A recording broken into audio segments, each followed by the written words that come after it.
Há um segredo profundo que a Idade Média guarda, velado por séculos de equívocos e narrativas simplistas. Longe da imagem de uma era de trevas e estagnação, este foi um período de efervescência intelectual, de inovações surpreendentes e de hábitos cotidianos que desafiam a nossa percepção.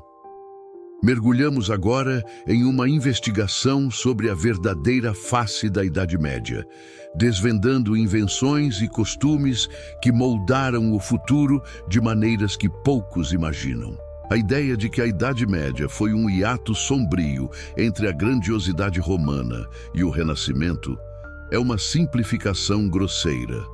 Na verdade, foi um caldeirão de criatividade e adaptação, onde a engenhosidade humana floresceu em resposta às necessidades da época.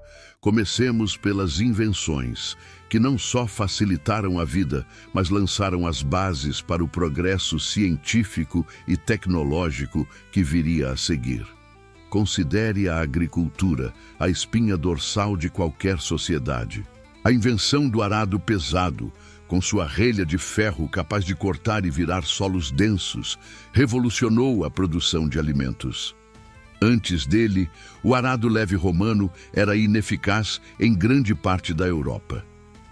Complementando essa inovação, o colar peitoral para cavalos, que distribuía a carga sobre os ombros do animal em vez de estrangular seu pescoço, permitiu que cavalos substituíssem bois no campo. Mais rápidos e eficientes, os cavalos aumentaram a produtividade agrícola de forma exponencial. Some-se a isso a rotação de culturas em 3 campos, que permitia que a terra se recuperasse enquanto garantia 2 colheitas anuais, e temos uma verdadeira revolução agrária que sustentou o crescimento populacional e o desenvolvimento urbano. Mas a inovação medieval foi muito além dos campos. A gestão do tempo, por exemplo, foi transformada pela invenção do relógio mecânico. Antes do século XIII, o tempo era medido de forma imprecisa por relógios de sol ou ampulhetas. A chegada dos relógios mecânicos, com engrenagens e pesos, permitiu uma precisão sem precedentes, sincronizando a vida nas cidades, nos mosteiros e nas oficinas. Essa capacidade de medir o tempo com exatidão foi fundamental para o desenvolvimento da ciência e da indústria. Outra invenção que mudou radicalmente o acesso ao conhecimento foi o óculos. No final do século XIII, na Itália, surgiram as primeiras lentes convexas para corrigir a presbiopia. Pela primeira vez, estudiosos idosos, escribas e artesãos puderam continuar seu trabalho por mais tempo, aumentando a produção de manuscritos e a qualidade do artesanato. Imagine o impacto de poder ler e trabalhar com detalhes finos por décadas a mais. O óculos não foi apenas uma ferramenta, foi um catalisador para a disseminação do saber. A arquitetura medieval, especialmente as catedrais góticas, é um testemunho da engenhosidade da época. Os arcobotantes, estruturas externas que distribuíam o peso das paredes, permitiram a construção de edifícios mais altos, com paredes mais finas e repletas de vitrais. Essas catedrais não eram apenas locais de culto, eram centros de inovação em engenharia, acústica e arte, desafiando os limites do que era considerado possível. E que dizer da imprensa? Embora Johannes Gutenberg seja acreditado pela prensa de tipos móveis no século XV, as técnicas de impressão em bloco de madeira e a produção de papel já existiam na Europa medieval, influenciadas por inovações chinesas. A disseminação do papel, que substituiu o caro pergaminho, foi crucial para a alfabetização e a proliferação de ideias, muito antes da Revolução de Gutenberg. A navegação também viu avanços cruciais. A bússola, que chegou à Europa vinda da China, e o astrolábio, aperfeiçoado pelos árabes, tornaram as viagens marítimas mais seguras e eficientes. Essas ferramentas, juntamente com o desenvolvimento de novos tipos de navios, como as caravelas, foram essenciais para as grandes explorações que se seguiriam, conectando continentes e culturas. Agora, voltemo-nos para os hábitos cotidianos, onde a Idade Média frequentemente é retratada de forma injusta.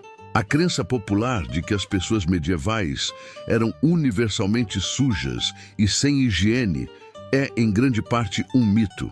A higiene pessoal, embora diferente dos padrões modernos, era praticada. Banhos públicos, herdados dos romanos e ainda populares em muitas cidades, eram comuns, especialmente em regiões com influência árabe. Mesmo em casas particulares, era hábito lavar-se com frequência, usando sabão, cuja fabricação era uma indústria estabelecida. As pessoas lavavam as mãos antes das refeições e trocavam de roupa, embora a frequência da lavagem de vestimentas dependesse da disponibilidade de água e trabalho. A limpeza era vista como uma virtude, tanto espiritual quanto física.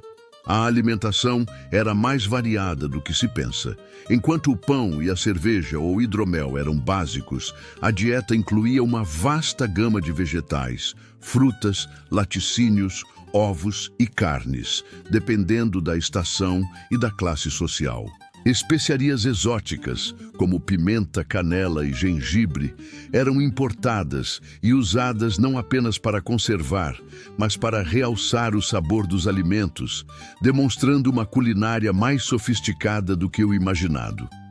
As regras de etiqueta à mesa, especialmente entre a nobreza, eram surpreendentemente elaboradas, com rituais de lavagem das mãos, uso de facas pessoais e a prática de compartilhar pratos e copos de forma cortês. A medicina medieval, apesar das limitações da compreensão científica, não era puramente supersticiosa.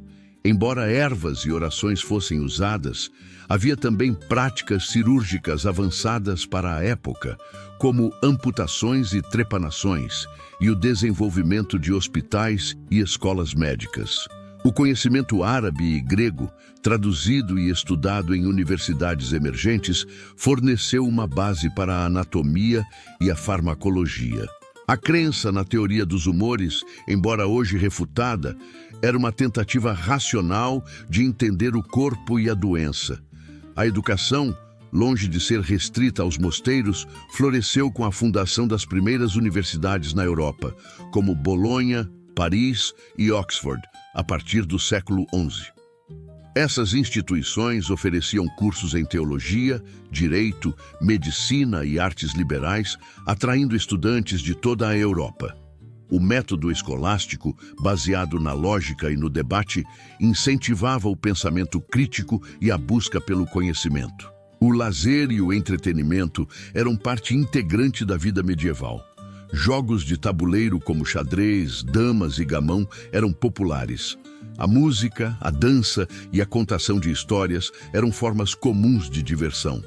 Torneios de justa, caça e falcoaria eram passatempos da nobreza, enquanto as feiras e festivais populares ofereciam diversão para todas as classes sociais. A vida não era apenas trabalho e oração. Havia um rico tecido social de celebrações e interações. Até mesmo a comunicação, em uma era sem internet ou telefones, era surpreendentemente organizada. Mensageiros a pé ou a cavalo percorriam longas distâncias e sistemas rudimentares de correio foram estabelecidos por mosteiros e universidades. Pombos-correio eram usados para transmitir mensagens urgentes. A rede de estradas e rios, embora nem sempre em perfeito estado, permitia um fluxo constante de informações e comércio. Ao final desta jornada investigativa, fica claro que a Idade Média foi uma era de profunda transformação. Longe de ser um período de trevas, foi um tempo de invenções cruciais, de hábitos cotidianos que demonstram uma surpreendente sofisticação e de um desenvolvimento intelectual que estabeleceu as bases para o Renascimento e a Era Moderna. A Idade Média não foi um vácuo, mas um elo vital na cadeia do progresso humano, um período que merece ser compreendido em sua complexidade e riqueza. Suas invenções secretas e seus hábitos surpreendentes são testemunhos de uma resiliência e engenhosidade que continuam a ecoar em nosso mundo contemporâneo.